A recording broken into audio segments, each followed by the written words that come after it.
నా పేరు భవానీ సార్. మాది సత్తుపల్లి. సమస్య ఏంటి అనేది మీకు చెప్పడానికన్నా ముందు, నేను కేటీఆర్ సార్ అయితే నాకు న్యాయం చేస్తారు, నేను సార్ని కలవాలి అన్న ఉద్దేశంతో వచ్చాను సార్. సమస్య ఏంటి అంటే, నేను సత్తుపల్లిలో నా 3 పిల్లలతోటి, నా భర్తతోటి కలిసి చిన్న వ్యాపారం చేసుకుంటున్నాను. మాకు సత్తుపల్లిలో చిన్న చేపల మార్కెట్ ఉంది సార్. చేపల మార్కెట్ మేము ఎస్టాబ్లిష్ చేసి కూడా 6 సంవత్సరాలు అవుతుంది. ఇప్పుడు కొత్తగా పెట్టిన మార్కెట్ కాదు. 6 సంవత్సరాల్లో మార్కెట్ పెట్టినప్పుడు ఓపెనింగ్ చేసింది కూడా ప్రస్తుతం మాకు ఎవరైతే ఎమ్మెల్యేగా పనిచేస్తున్నారో మేడం వాళ్ళ హస్బెండ్ ఓపెన్ చేశారు. ఎందుకంటే మాకు ఆపోజిట్లోనే సార్ వాళ్ళ హౌస్ అనేది ఉంటుంది. ఆయన ఓపెనింగ్ చేశారు, సక్సెస్ఫుల్గానే రన్ అవుతుంది. 6 ఇయర్స్ నుంచి కంటిన్యూషన్ అవుతుంది. ఈ లాస్ట్ ఎలక్షన్స్ మూమెంట్లో ఏమైందంటే, సార్ కాంగ్రెస్ తరఫున పార్టీకి పోటీ చేశారు ఇప్పుడున్న ఎమ్మెల్యే సార్. మేమేంటి అంటే ఫస్ట్ నుంచి కూడా బీఆర్ఎస్కి వర్క్ చేసాం. మేము బీఆర్ఎస్కి సండ్రా సార్ తరఫున వర్క్ చేసాం. మా ప్రెసిడెంట్ అప్పుడు ఎమ్మెల్యే ఎవరైతే ఉన్నారో ఆయన తరఫున పనిచేసాం. ఇప్పుడు 6 సంవత్సరాల నుంచి రాని అబ్జెక్షన్, 6 సంవత్సరాల నుంచి రాని ఎలిగేషన్స్ ఇప్పుడు వచ్చి ఇప్పుడు వ్యాపారాన్ని ఆపేసి మమ్మల్ని రోడ్డున పడేస్తే ఇది కేవలం రాజకీయ కారణాలు అనుకోవాలా, వేరే ఏమనుకోవాలి సార్? మీరే ఆలోచించండి ఆ విషయాన్ని. ఇప్పుడు నేను కొత్తగా స్టార్ట్ చేసి మీకు ఇబ్బంది వస్తే సరే నిజంగానే ఎలిగేషన్స్ ఉన్నాయి అని ఆపేద్దాం అనుకోవచ్చు. 6 సంవత్సరాలు సక్సెస్ఫుల్గా నడిచింది. చుట్టుపక్కల ఎవరితోటి ఎటువంటి ఇబ్బంది ఎప్పుడూ రాలేదు. ఇప్పుడు మీరు చుట్టుపక్కల వాళ్ళని బెదిరించి, అబ్జెక్షన్ లెటర్స్ పెట్టించి, సైట్ ఓనర్ని బెదిరించి, మా మీద పోలీస్ స్టేషన్లో కేసులు పెట్టించి వ్యాపారాలను ఆపేస్తే దీన్ని రాజకీయంగా కక్ష వ్యాపారం అనాలా, కక్షపూరిత రాజకీయాలు అనాలా, ఏమనాలి సార్? మీరే చెప్పండి. నాకు ఎవరు న్యాయం చేస్తారు సార్? దాని మీద నేను సెంట్రల్ గవర్నమెంట్ నుంచి 13 లక్షల లోన్ వస్తాయి నాకు. ఇప్పటికి నేను కట్టింది 6 ఏళ్ళ నుంచి 5 లక్షలే. ఇంకా 7 లక్షల రూపాయలు నేను అప్పు కట్టాల్సింది. ఇప్పటికీ బ్యాంక్ వాళ్ళు ఈఎంఐస్ పే చేయట్లేదని నా చుట్టూ తిరుగుతున్నారు. నేను ఏం చేసి ఈఎంఐ పే చేయాలి సార్? ఒక పక్క ఇల్లు పడేసుకొని ఉన్నాము, ఒక పక్క మా ఆడపడుచు డెలివరీకి వచ్చింది. ఇలా చెప్పుకుంటూ పోతే ఎవరికి లేవు కష్టాలు? ప్రతి ఇంట్లో సినిమా కష్టాలు ఉంటాయి. కాదు సార్, పడే వాళ్ళకే ఆ బాధ తెలుస్తుంది.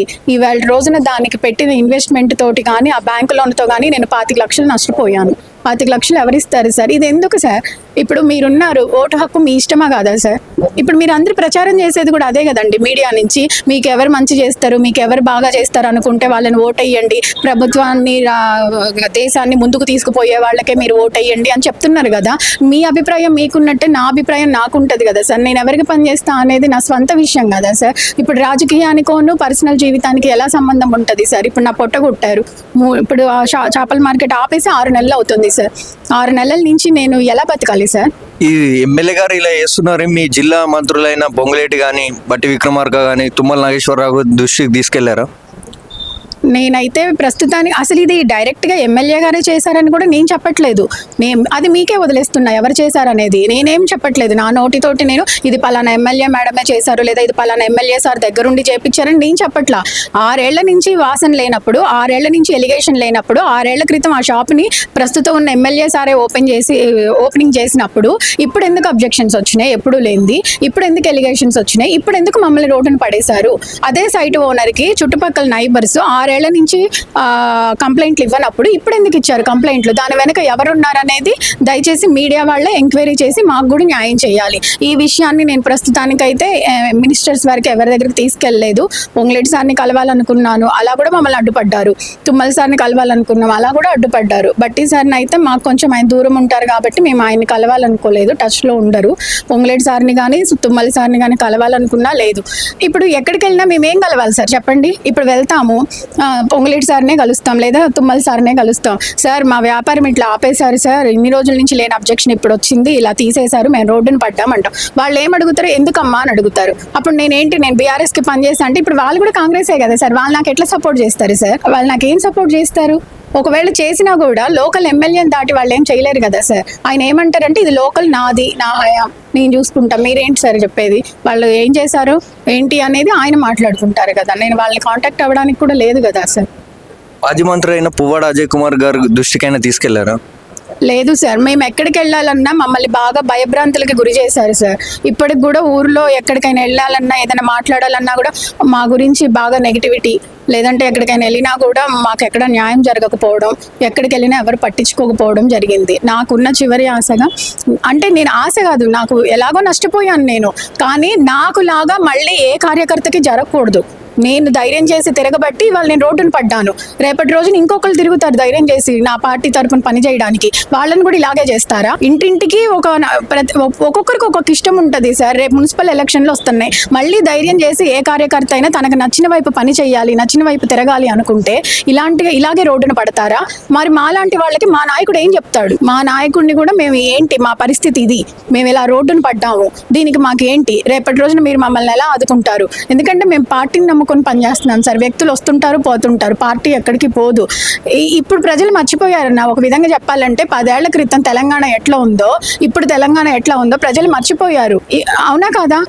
తెలుస్తుంది. ఇప్పుడున్న ప్రజలందరూ కూడా రేపటి రోజున మళ్ళీ రియలైజ్ అవుతారు, మళ్ళీ ప్రభుత్వాలు మారతాయి. దీనివల్ల మాలాంటి కార్యకర్తలు ఎంత సఫర్ అయ్యారు ఏంటి అనేది తెలుసుకొని మాకు న్యాయం చేయాలని కోరుకుంటున్నాం అన్న. అలాగే బీఆర్ఎస్ పార్టీ ఆఫీస్కి వచ్చారు కదా, ఇక్కడ ఎవరిని కలుద్దామని వచ్చారు అసలు? కేటీఆర్ సార్ని కలుద్దామని వచ్చాం సార్. ఇవాళ అయితే కేటీఆర్ సార్ అపాయింట్మెంట్ తీసుకొని తెలిసిన కార్యకర్తల ద్వారాగా వచ్చాము. కేటీఆర్ ని కలిస్తే సమస్య తీరుతుంది అనుకుంటున్నారా? తప్పకుండా తీరుతుంది అన్న. ఎంత దూరమైనా వెళ్తాం మేము ఈ విషయంలో. ఎందుకంటే బాధ నొప్పి దెబ్బ తగిలిన వాళ్ళకే నొప్పి తెలుస్తుంది. ఇప్పుడు దేనికి భయపడాల్సిన అవసరం లేదన్నా. ఇప్పుడు ఏదైనా ఉంటే సమ ఉజ్జీలతో చూసుకోవాలన్నా, మాలాంటి చిన్న చిన్న వాళ్ళతో కాదు కదన్నా చూసుకోవాల్సింది.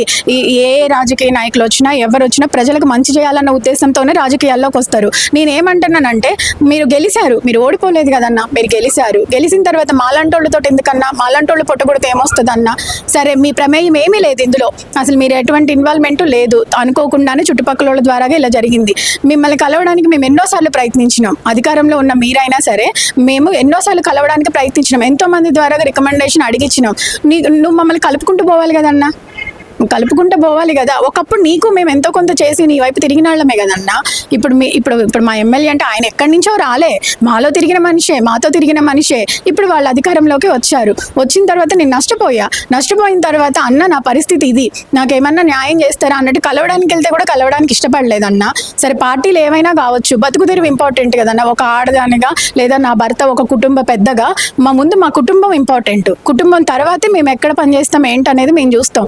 మేము తల దించుకొని కూడా మేము మాకు న్యాయం చేయమని అడగడానికి వెళ్తే కూడా మమ్మల్ని పట్టించుకోలేదు. పోనీ మనసు చంపుకొని మేము అక్కడ కలవడానికి వెళ్ళినా కూడా మాకు అవసరం లేదు అన్నట్టుగా చెప్పారు. ఎవరి ద్వారా రాయబారం పంపినా ఒప్పుకోలేదు. మరి కలుపుకుంటూ పోయి మాకు మంచి చేయొచ్చు కదన్నా. మాలాంటి వాళ్ళ చిన్నోళ్ళ మీద ఎందుకన్నా? ఇప్పుడు నా పరిస్థితి ఎలా ఉందంటే 3 పిల్లలతోటి చదువు ఎలా చెప్పించుకోవాలి, తిండి ఏం పెట్టాలి, ఎక్కడికి వెళ్ళాలన్నా? మేము రాజకీయాలు మంచి కోరుకోవాలన్నా, మాలాంటి వాళ్ళ బతుకులను రోడ్డు మీద పడేయకూడదన్నా.